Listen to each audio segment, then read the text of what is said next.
Good morning, Asia. Good evening, America. You're watching World DNA with me, Diksha Bisla. And I'm Samiksha Srivastava. On the show today, tracking the latest developments in Iran. It's Norway-based Iran human rights NGO that's reported over 3,400 protesters have been killed across the country. While Foreign Minister Abbas Araghchi has denied any plans to execute the protesters, it's President Donald Trump who now says that he has been notified that killings in Iran have been stopped. We'll get you the latest on Iran's situation on the broadcast this morning. Also on the show today, US envoy Steve Witkoff announces the launch of Phase 2 of Trump's 20-point peace plan. Witkoff says that Phase 2 would see the reconstruction and full demilitarization of Gaza, including the disarmament of Hamas. All this and more coming up on World DNA, but first a quick check in the headlines.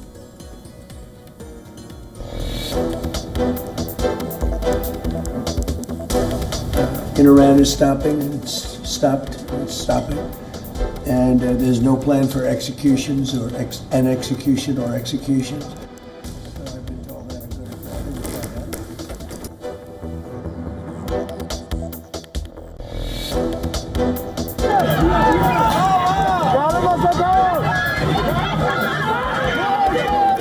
Protests continue across Iran amid internet shutdown, with images showing people on streets chanting death to the dictator.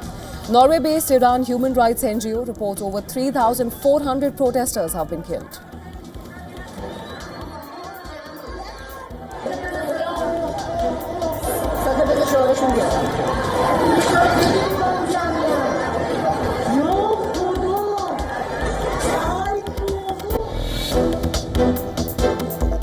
I have a very good relationship with Denmark, and we'll see how it all works out. I think something will work out.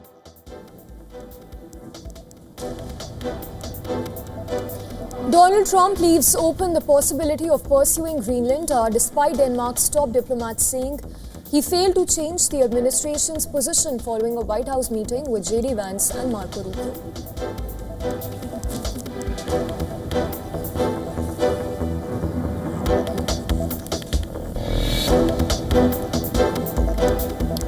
US Senate blocks War Powers resolution requiring Trump to get congressional approval for Venezuela action. After Senators Hawley and Young switched sides, Vice President J.D. Vance cast the tie-breaking vote.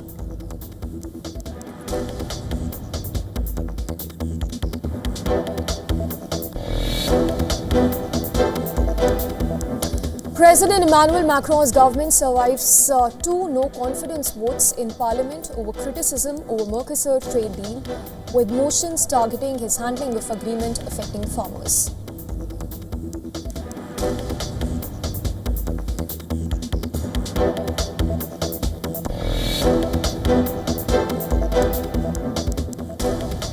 Trump's envoy Steve Witkoff says US-backed Gaza plan enters second phase after Palestinian factions agree on governing committee. Phase 2 to focus on demilitarization, technocratic governance and reconstruction.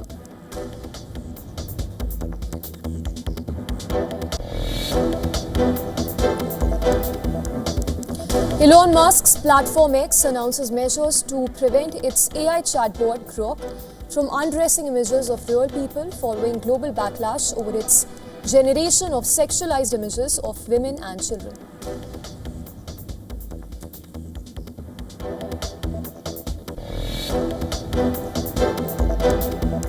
Four astronauts heading back to Earth from International Space Station after medical issue prompts them to evacuate and cut their mission short, set to splash down off California coast aboard SpaceX Dragon capsule.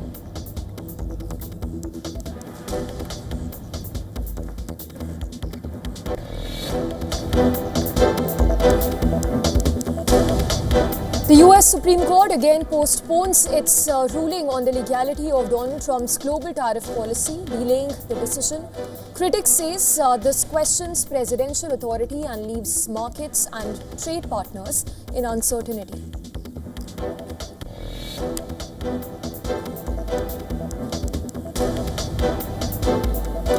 Mohamed Salah's AFCON dreams have been dashed again as Egypt falls to Senegal in the 2025 semi-final. The former Liverpool star Sadio Mane led Senegal to a 1-0 win.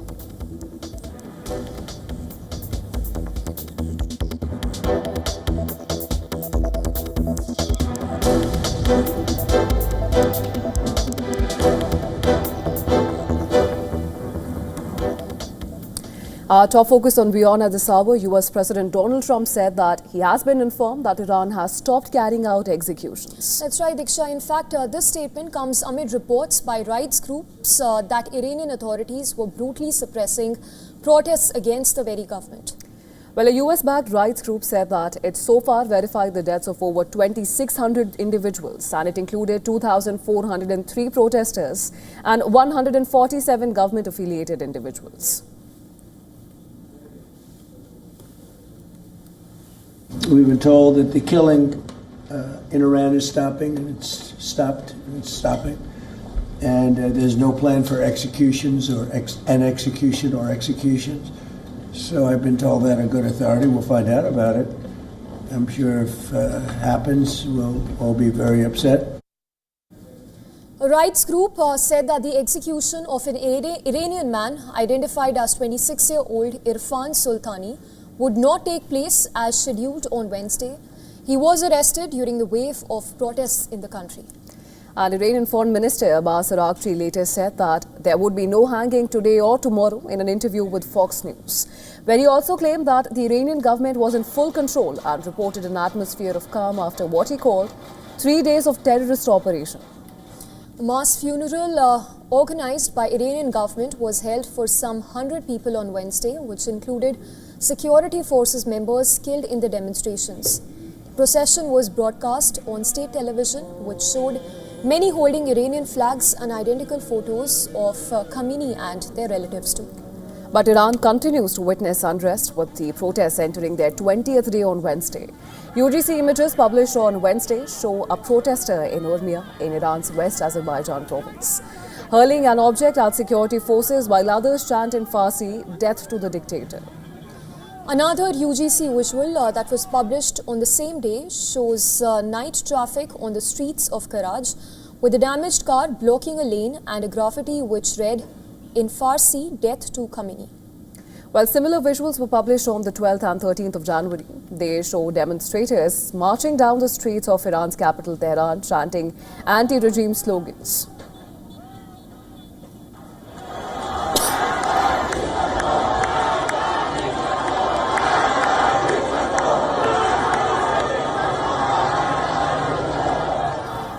US Senator Lindsey Graham met the son of ousted Shah, Reza Pahlavi, and reiterated Washington's support for the Iranian people against what he called a brutal regime. In a video message on X, Graham said that it would be up to the citizens of Iran to decide who they pick as the next leader. Well, Iran has formally appealed to the UNSC and UN Security General, accusing the US of inciting violence and interfering in Iran's internal affairs and also threatening military action. And this comes as the fears of possible strikes continue to rile the region. The country has now closed its airspace to all flights except international flights to and from Iran with permission. Flight tracking website Flight Radar 24 said that the advisory was valid for a little more than 2 hours. And given the situation, India, among other countries, has issued an urgent advisory for its nationals, including a significant student population, to leave Iran immediately.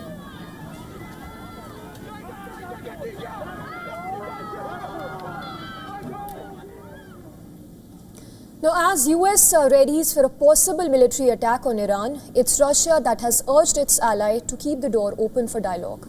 Right, and Moscow has vowed to continue work with Tehran despite threats of military action and economic pressure from President Donald Trump. Russia has cautioned US against attack on Iran, having said that the consequences will be disastrous. It has even accused US of smashing world around, first with its raid on Venezuela and now with threats to Iran. In a strongly worded message, Russian Foreign Minister has stressed that no third party can change nature of Moscow-Tehran relations. Certainly, when the US starts acting in ways that neglect the very rules Americans themselves promoted, it suggests that our US colleagues appear unreliable when they behave in such a manner. We simply need to work and to implement the agreements achieved between Russia and Iran, as well as all other economical partners. When such a powerful country like US acts by these dirtier methods, it means only one thing: the US competitive position is steadily worsening. экономическими. A shared anti-Western ideology has been a bonding factor for Russia and Iran. Both nations, heavily sanctioned by the West, challenge the US-led global system and promote multilateralism through BRICS and SCO.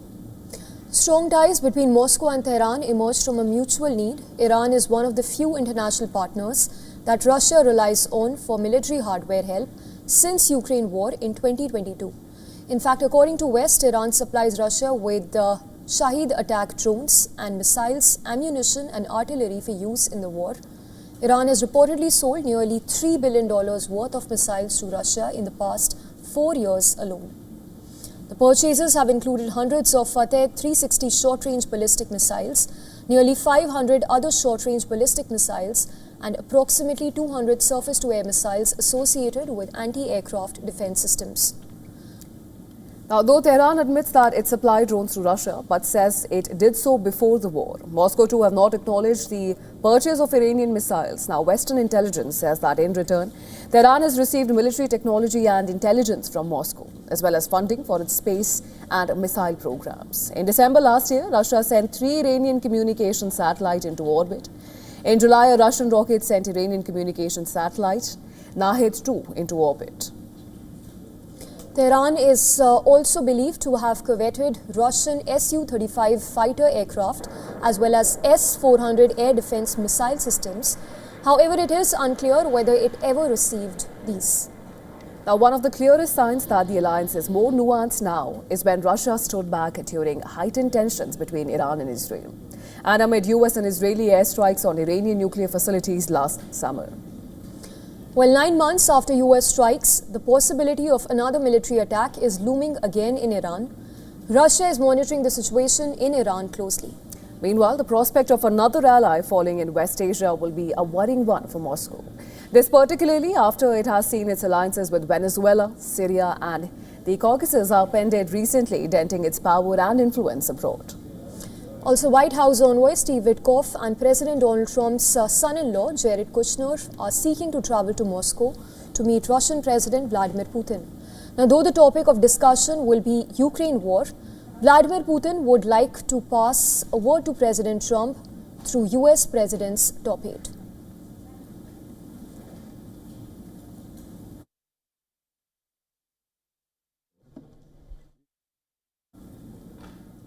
And other news, large-scale rallies have been held in Kargil, which is in support for Iran's supreme leader Ayatollah Ali Khamenei. That's right, Diksha. And even as anti-government protests have been taking place within Iran, hundreds gathered on the streets, raising slogans and waving Indian and Iranian flags.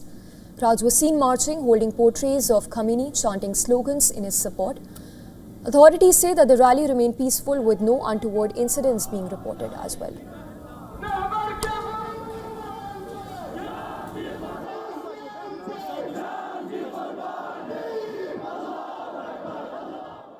Anti-regime demonstrations have spread across several Iranian cities despite a heavy security crackdown.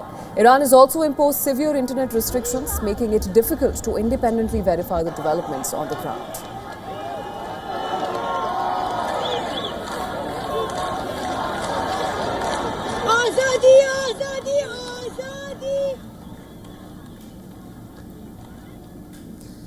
Well, shifting focus then, President Donald Trump has said it again that US needs Greenland. Well, he also claims that Denmark cannot be relied upon to protect the island. But at the same time, he held open the possibility for a resolution. In fact, the foreign ministers of Denmark and Greenland met with US Vice President J.D. Vance and Secretary of State Marco Rubio at the White House. The meeting was requested by the Danish minister to clear out what they called misunderstandings. The two sides would form a committee to see if there is a possible headway in the same. But Trump's remarks highlighted the fundamental differences between the parties over the issue, even as he claimed that something will work out. Listen to this. We have a very good relationship with Denmark, as you know, we'll see.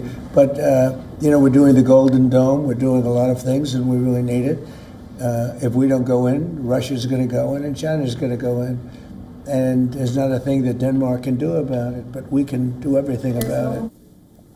Denmark's top diplomat admitted that he failed to change Trump administration's mind on Greenland and that it was clear that Trump wants to conquer the island. He also pushed back against Trump's claims, saying that there was no immediate threat from Russia or China. But he also struck a hopeful note, saying that the tone was constructive in the talks. We didn't manage to change the American position. It's clear that the president has this wish of conquering over Greenland. We made it very, very clear that this is not in the interest of the kingdom. There's a government in Greenland with support from 3/4 of the Greenlandic population. The premier made it very, very clear yesterday that Greenland, for the time being and for foreseeable future, will remain within the kingdom of Denmark. Greenland's foreign minister said that she wanted to strengthen cooperation with the United States, but that Greenland did not want to be owned by the United States. It's very important to say it again, that how important it is from our side to strengthen our cooperation with the United States, but that doesn't mean that we want to be owned by the United States. While the talks were underway, a picture was posted on social media platform, which included a drawing of dog sleds, one heading towards a US flag and the other towards Chinese and Russian flags. The text asked, "Which way, Greenland man?" Meanwhile, more NATO troops are heading to Greenland. Greenland's deputy premier confirmed that troops would be training. France, Germany and Nordic countries are sending troops to a European military mission to the island. Now, the multinational force will be led by Denmark.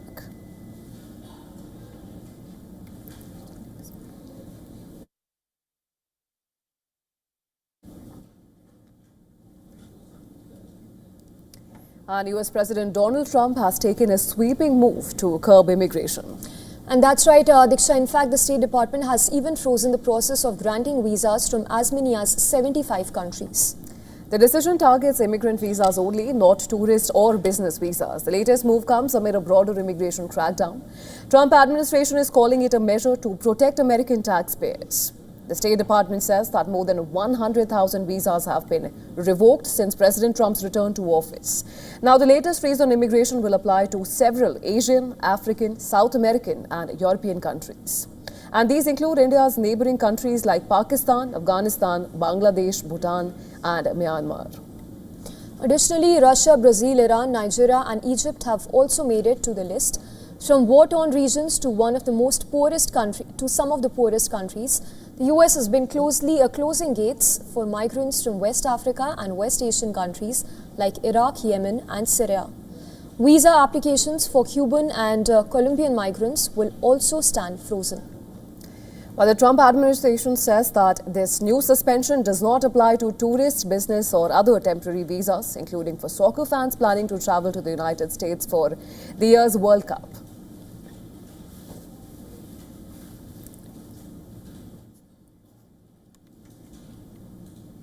And for more on this, our correspondent Susan Tehrani has sent us this report from New York. The Trump administration has ordered a pause on immigrant visa processing at U.S. embassies as well as consulates worldwide for 75 countries, triggering confusion for thousands of applicants. The directive affects people seeking permanent residency and comes as the White House conducts what it calls a broad review of visa screening and enforcement standards as well. Now, officials say that the pause is temporary, but no timeline has been given for when processing will resume. Temporary visas, including tourist visas, student and work visas, are not affected, at least not yet. Immigration advocates warn that the move could significantly slow legal immigration and disrupt families already deep in the application process. For now, applicants are left waiting, with embassies instructed to halt interviews until further notice. Susan Tehrani reporting from New York for WION World is One. Well, in what may be called NASA's first medical evacuation, an astronaut in need of medical attention departed the International Space Station along with 3 crewmates. Well, a video footage shows the 4 returning crew members from the US, Russia and Japan, namely Mike Finke, Zena Cardman, Oleg Platonov and Kimi Ayui undocking from the ISS after 5 months in space. Well, they are aiming for an early morning splashdown in the Pacific near San Diego aboard a SpaceX Dragon capsule. However, NASA officials reportedly refused to identify the astronaut who needed medical care last week. They also did not divulge the health concerns, stressing that it wasn't an emergency situation. Well, the outgoing space station commander Mike Finke said earlier that the ailing astronaut is stable, safe and well cared for. Launched in the month of August, the Crew 11 quartet had been scheduled to stay on the space station until mid-February. This means a decision to return to Earth cut short their mission by over a month now. Regarding the splashdown, NASA says it would stick to the same entry and exit procedures at Flight Cent with the usual assortment of medical experts aboard the recovery ship. Computer modeling predicts the need for a medical evacuation from the space station every 3 years, but NASA has not had one in its 65 years of human spaceflight. In 1985, Soviet cosmonaut Vladimir Vasyutin came down with a serious infection or related illness aboard his country's Salyut 7 space station, prompting an early return.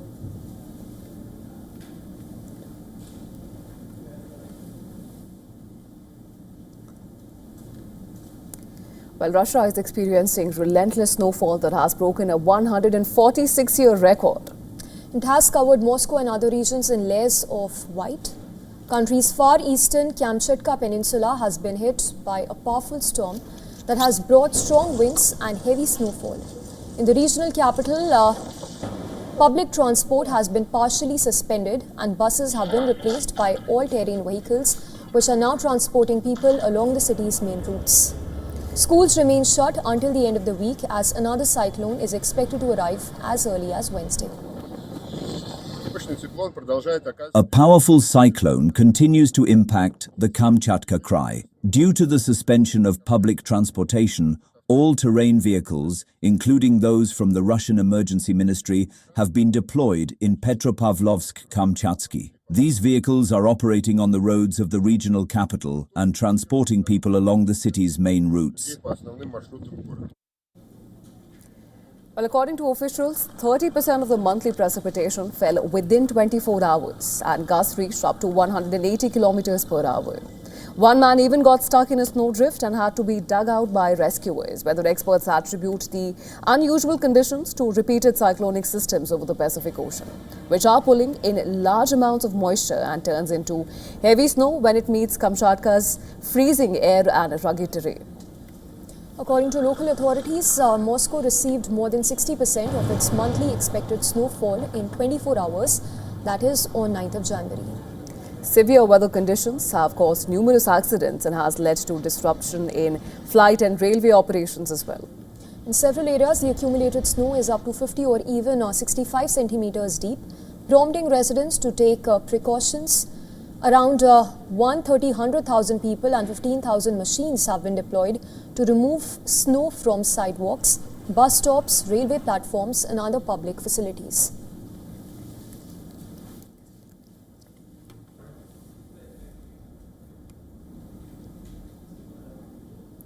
And with that, it's time for us to slip into a very short break on World DNA. And coming up after this very short break, tracking the latest from India, voting across 29 municipal corporations is being held across Maharashtra with counting scheduled for 16th of January. The election is seen as a chance for the Thackeray brothers. We'll get you the details after we come back. Also coming up on the other side, Sri Lanka has deferred its grade 6 education reform to 2027. This following a major textbook controversy involving an inappropriate web link. All this and more coming up on the other side. Stay tuned. You're watching Beyond World is One.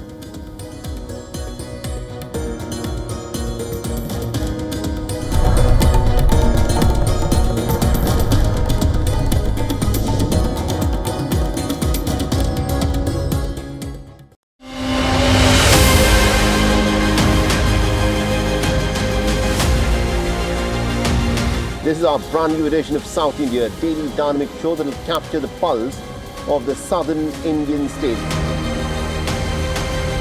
By blending special stories of the day, breaking alerts and cultural vignettes. From the 7 days,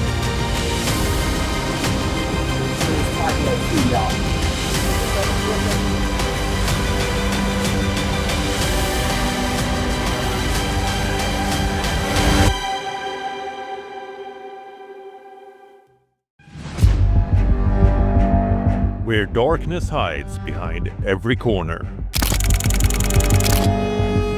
where the truth is stranger than fiction. A show that dives deep into the stories which shock and mystify. Unsolved murders, psychopaths who defy explanation, international war crimes, and millions swindled in financial fraud. The victims, the accused, and the sinister plot. Crime is your front row seat to darkness.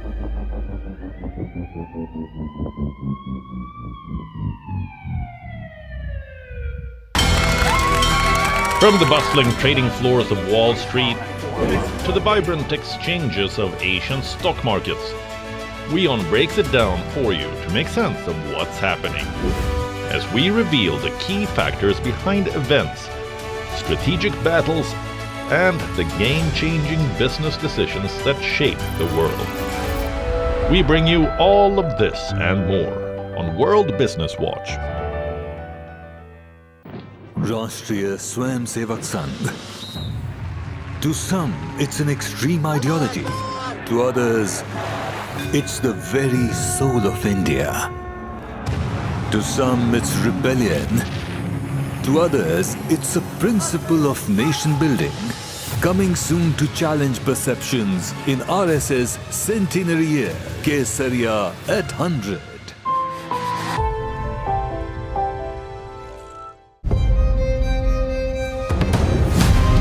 From the Swiss Alps to the world, join the conversation with every idea, every debate, and every leader.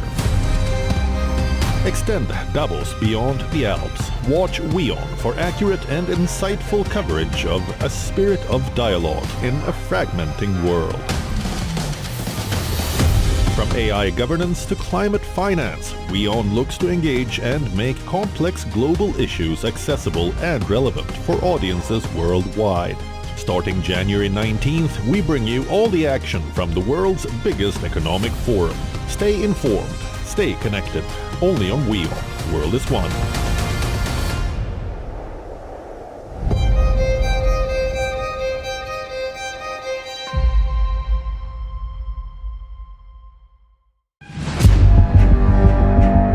Where darkness hides behind every corner,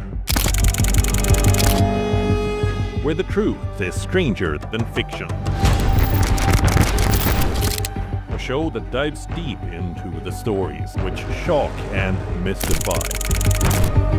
Unsolved murders, psychopaths who defy explanation, international war crimes, and millions swindled in financial fraud. The victims, the accused, and the sinister plot. Crime is your front row seat to darkness.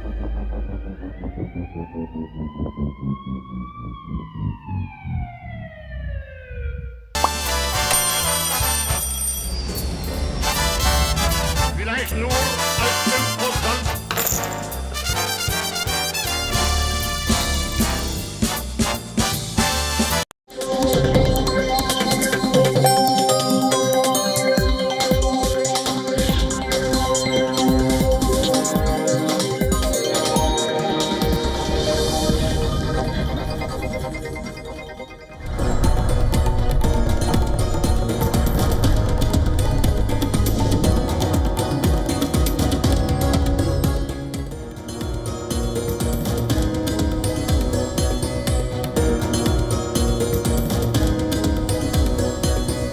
Welcome back. You're watching World DNA with Diksha and myself. Let's get started with the headlines.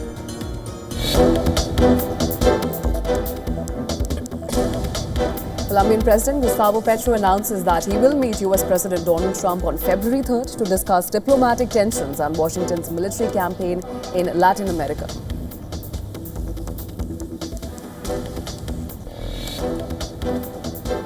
We just had a great conversation today, and she's a terrific person.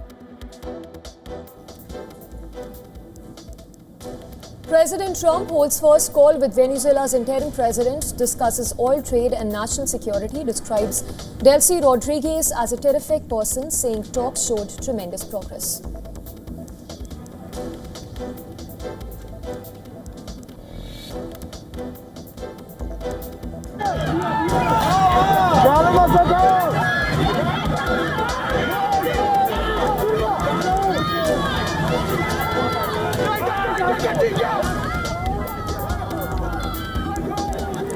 While protests continue across Iran amid internet shutdown, with images showing people on streets chanting "Death to the dictator." Norway-based Iran human rights NGO reports over 3,400 protesters have been killed so far.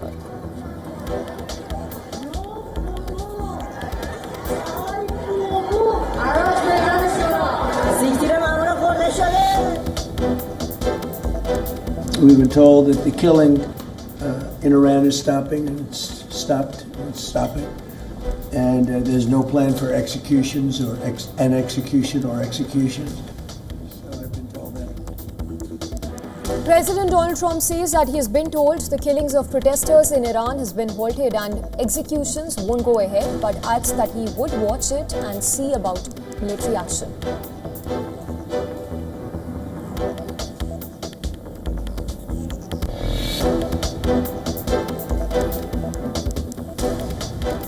President Emmanuel Macron's government survives 2 no-confidence votes in Parliament over criticism of Mercosur trade deal, with motions targeting his handling of agreement affecting farmers.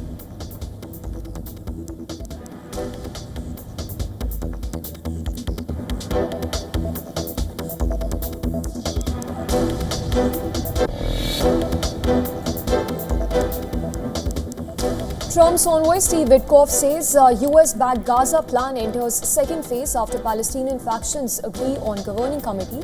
Phase 2 to focus on demilitarization, technocratic governance and reconstruction as well.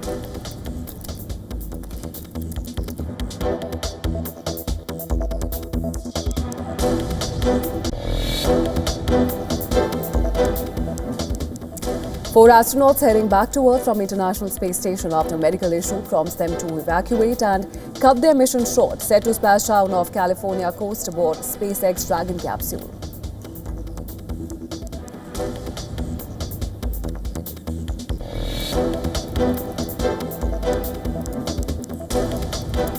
President Donald Trump imposes a 25% tariff on imports of certain advanced computing chips like NVIDIA's H200 and AMD's MI325X, cites national security and aim to boost domestic semiconductor production with exclusions for chips used in US data centers and other specified uses.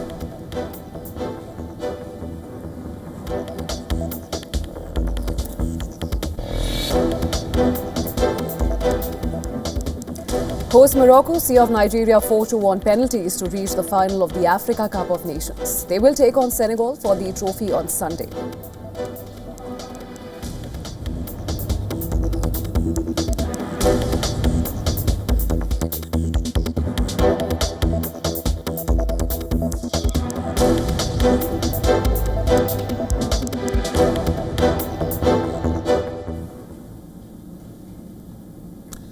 While voting across 29 municipal corporations is being held across Maharashtra.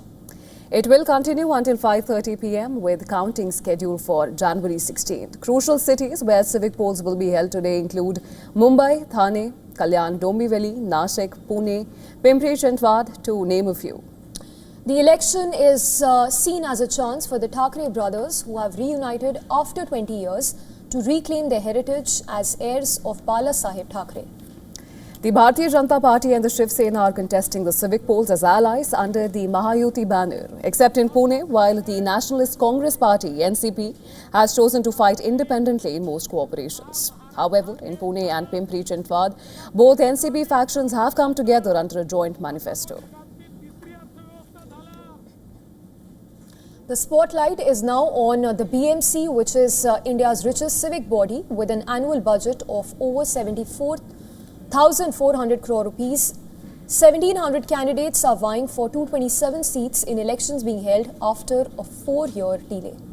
Well, adequate police deployment has been arranged to ensure peaceful and fair polling. And according to the State Election Commission, a total of 3.48 crore voters are eligible to cast their ballots to decide the fate of 15,908 candidates contesting 2,869 seats across 893 wards. To ensure maximum participation, the Maharashtra government has declared Thursday a public holiday in areas covered by 29 poll-bound municipal corporation. Employers have also been directed to allow their employees 2 to 3 hours to vote, and schools in all cities are shut for today.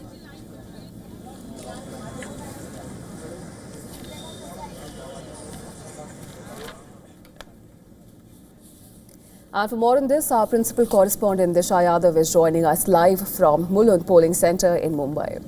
Disha, talk to us about the latest you're picking from the ground, and also how are the principal alliances positioning themselves as the votes come in?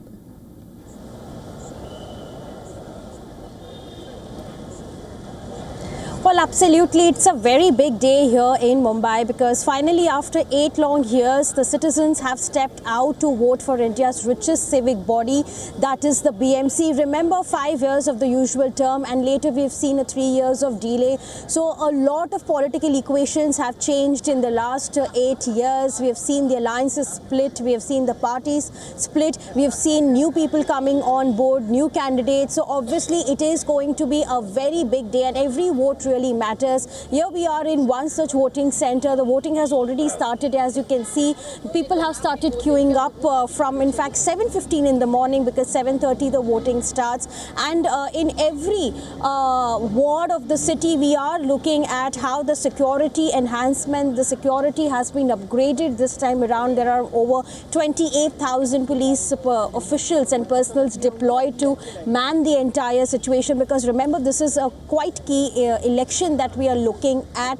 And Mumbai is a city which every party really wants to govern, wants to rule. And as far as a little bit of political significance is concerned, this city always has a political backing and stronghold of Shiv Sena. For the last 3 decades, Uddhav Thackeray-led party Shiv Sena has always ruled the city. So definitely the party here is trying to retain that power with the help of the MNS Raj Thackeray. As you rightly pointed out, both the brothers have come again after 20 years of rivalry, and they have fielded candidates in the wards which have BJP stronghold. So we are looking at in specifically 11 wards a direct face-off and fight between the Shiv Sena versus the BJP candidates. On the other hand, BJP, which is running under the Mahayuti banner, they are trying to break this political stronghold that Shiv Sena really has, and they have also fielded candidates which have been famous in the past couple of years, like Kishori Pednekar. She's the one who has been fielded from the Shiv Sena Uddhav Thackeray-led party in a BJP stronghold ward. As far as Tejasvi is concerned, she is also known locally for grassrooting campaign, and she has been fielded by the BJP. Ravi Raja is another name who is contesting from Dharavi. Earlier he was in Congress, and now he is being fielded from the BJP ticket. He was the former cooperator as well, and the leader of opposition in the BMC. So all of these are the key candidates to really watch out for, and the BJP is trying to break that political stronghold which Shiv Sena really has been having for the past 3 decades, and they want to really come ahead and fight this election. Right, Disha, before we let you go, just a quick follow-up question. Talking about, in fact, keeping the politics aside, if you can talk to us about the key issues that are really going to dominate the elections, the issues that people will take into account while they cast their ballots. Well, absolutely. So before the polling day, we at WION went across the city, spoke to multiple people from various age groups, including the senior citizens to even the first-time voters. And all they want is really a good governance, because remember, the city did not really have cooperators for the last 3 years. It solely ran on an administrator. So there was no accountability. There was nobody to question the decisions that they were really making. So at this point in time, the issues which really concerns the most in the day-to-day life is the roads, because every time around before monsoon, during monsoon, the pothole-filled roads are really a problem for the people who travel from one end to another, which really leads to traffic congestion, and they end up spending hours on the road. So that really needs to be solved. Flooding is another aspect that, Mumbaikar is really suffering every year, because even with slight of heavy rains, we see Mumbai coming to a standstill. The cities are flooded, the roads are flooded, the railway tracks are flooded. So because Mumbaikars say that they are paying such a huge taxes, where is all the money going? So they need better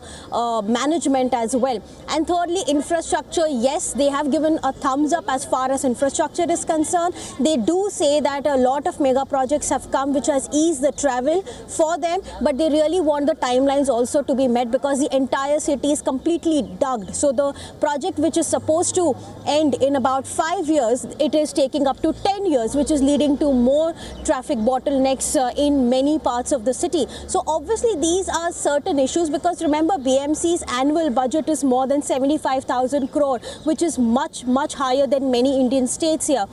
So they do expect some, relief when they are traveling on the roads, and that is why these are the basic issues that they really want the elected cooperators to solve. Of course, Disha, thank you so much for getting us all those details. That was our principal correspondent, Disha Yadav, joining us from Mumbai. All right, we shift focus then. In fact, continuing with news from India, it's northern part of the country that's been shivering through its toughest winter stretch yet. For the past 4 days, a relentless cold wave has paralyzed the national capital region, with temperatures in some pockets crashing to as low as 2 degrees Celsius. Now, according to the IMD, the cold wave is set to abate from Friday, as mercury is set to rise. In fact, Delhi NCR woke up to a ghostly landscape this morning as massive blanket of fog blanketed the city.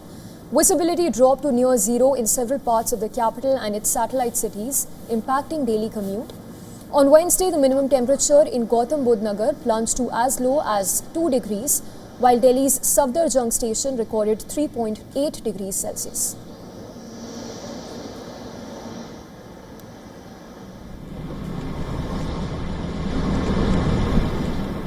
Scientists attribute the prolonged cold spell to a sustained flow of cold, dry northwesterly winds arriving from the Himalayan region. However, a shift is on the horizon. IMD has issued a yellow alert for cold wave conditions for today, but forecasts a gradual rise in minimum temperatures from Friday. The Weather Department has also warned that dense to very dense fog will continue to prevail in parts of Punjab, Haryana, Chandigarh, Delhi and Uttarakhand till tomorrow morning. In Punjab, dense fog on the Zirakpur-Patiala road caused hazardous driving conditions, with many areas across the state experiencing extremely poor visibility. Neighbouring Uttar Pradesh also experienced dense fog with reduced visibility, reported in Ghazipur. In Prayagraj, dense fog engulfed the Magh Mela 2026. Thousands of pilgrims braved the chill to participate in the sacred ritual, taking a holy dip at the Triveni Sangam. Meanwhile, Jammu shivered through its coldest day in nearly a decade on Wednesday. The city's maximum temperature plummeted to a staggering 7.4 degrees Celsius, a massive 10 degrees below normal that is, which also marks the 4th lowest daytime temperature recorded in Jammu in the last 40 years. The city also recorded a minimum temperature of 4 degrees Celsius, which was 2.9 notches below the seasonal average. Meanwhile, southern parts of India are experiencing rainfall at isolated locations in Marathwada region of Maharashtra, Kerala and Lakshadweep.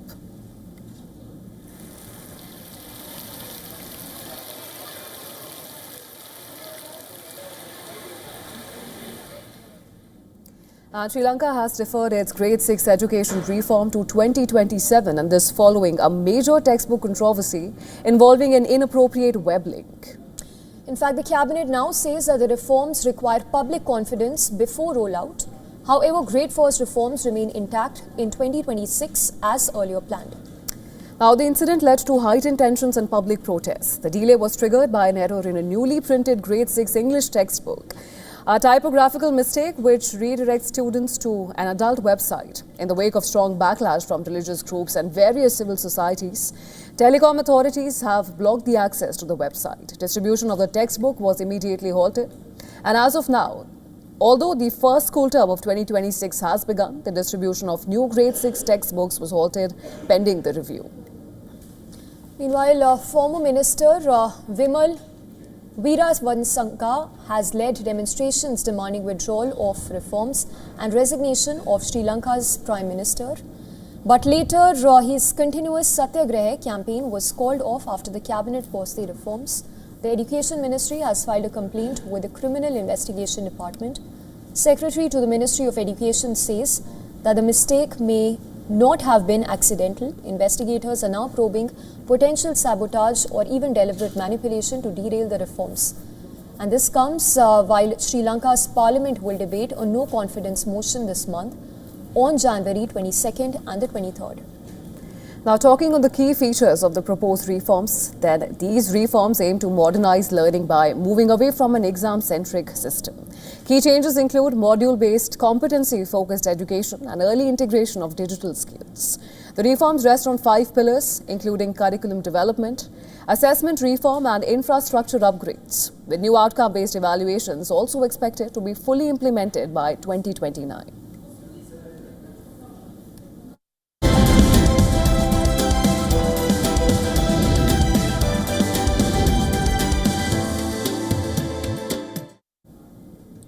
Moving on to the world of business then, oil prices are highly volatile as geopolitical tensions flare up across key crude-producing regions. And right, this has raised fresh concerns of a possible oil price shock. Analysts warn that this volatility could stoke inflation, pressure financial markets and limit the scope for interest rate cuts. Take a look at this next report for more details. Oil prices are highly volatile as geopolitical tensions intensify across key crude-producing regions. Brent crude rose nearly 10% in just 1 week, trading above $65 a barrel, its highest level since November. The rally follows rising tensions between the United States and Venezuela, along with escalating unrest in Iran, both major oil producers. Analysts say supply disruption fears are once again influencing prices, pushing energy markets into a phase of heightened volatility. Analysts warn that a further surge in oil prices could trigger a broader market reaction. Some analysts say Brent at $80 a barrel would qualify as an oil price shock. High energy costs could fuel inflation, squeeze consumer spending, and weigh on economic growth. That scenario could also limit the US Federal Reserve's ability to cut interest rates, raising the risk of a simultaneous sell-off in stocks and bonds, particularly after 3 strong years of equity markets. Geopolitical risk remains elevated, with some analysts putting the odds of a major oil supply shock at around 40% if the conflict in the Gulf intensifies. However, views remain divided. CRISIL says that India is unlikely to face immediate pressure due to its diversified crude import basket and Venezuela's limited role in global supply. Goldman Sachs expects oil prices to remain volatile but sees a supply surplus later this year, with long-term Brent prices averaging around $75 in the 2030 to 35 period. For now, markets remain alert as geopolitics continue to drive oil prices swings. Business Bureau, WION World is one.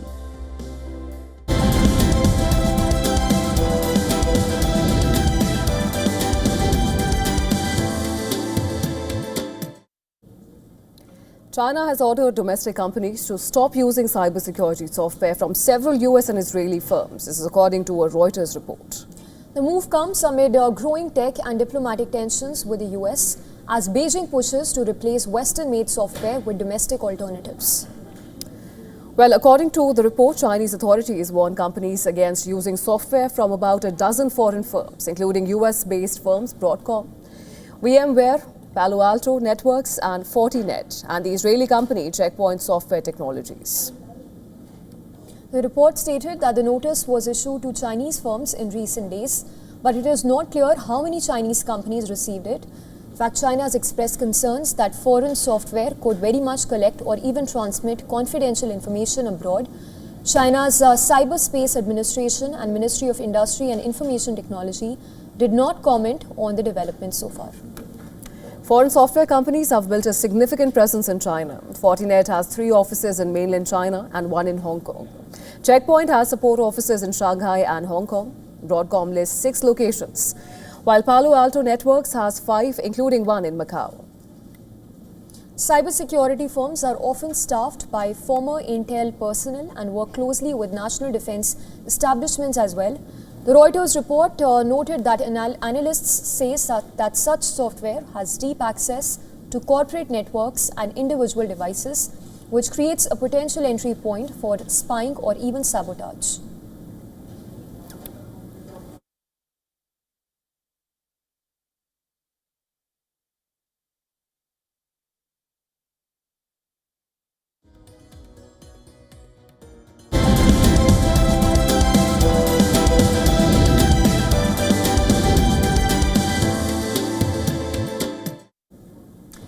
Now, Sadio Mane fired Senegal into the final of the Africa Cup of Nations. This was ending Mohamed Salah's AFCON dreams once again. 2021 champions will take on host Morocco for the title. The match was a rematch of 2021 AFCON final when Mane's Senegal emerged victorious after a penalty shootout. Once again, it appeared the contest would be decided from the spot as both teams struggled to find the net. However, the 2-time African Footballer of the Year finally broke the deadlock in the 78th minute. It marked the 3rd time the Senegal forward has got the better of his former Liverpool teammate Salah in a high-stakes international encounter. Salah remains without the prestigious AFCON trophy, having lost the final twice. We've been patient, and we know that any kind of mistake, you will be punished. So we try from the beginning till the end to be compact and also to press as soon as we lose the ball and to put them on big pressure and to not lose easy ball because they have one of the best players in the world, Marmouche, and so don't give them this kind of chance to punish you. So we were able to do it very well, and I think, yeah, of course, we create many chances at the end of the day. We scored the only goal, and of course, I think I would say we deserve to win. Senegal will play hosts Morocco for their 2nd AFCON title. Morocco survived a nearly nervy night, in Rabat to see off Nigeria with 4-2 on penalties to reach the finals. The results the hosts have reached their first.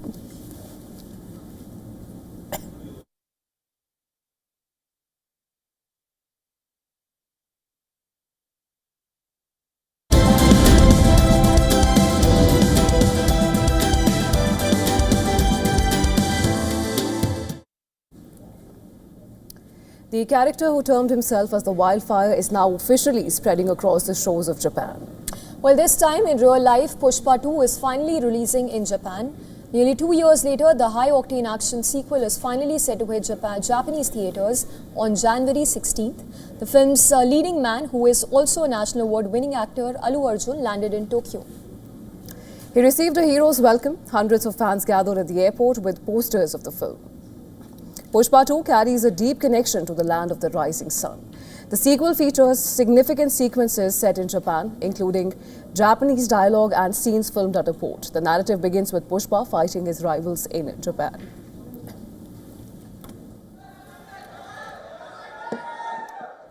The Japanese version, which is titled Pushpa Kunrin, aims to replicate the massive success enjoyed by RRR. The significant delay in bringing the sequel to Japan has sparked intense speculation within the industry.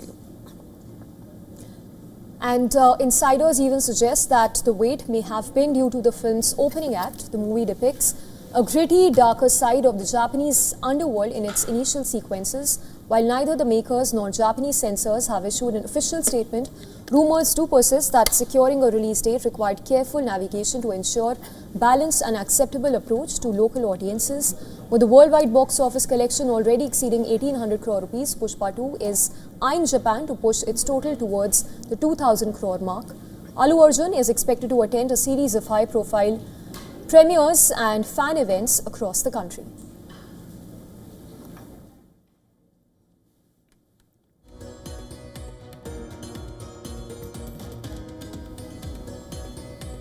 Well, that's all we had for you in this edition of World DNA. But before we wrap up, let's take a look at the climate stories making headlines across the world.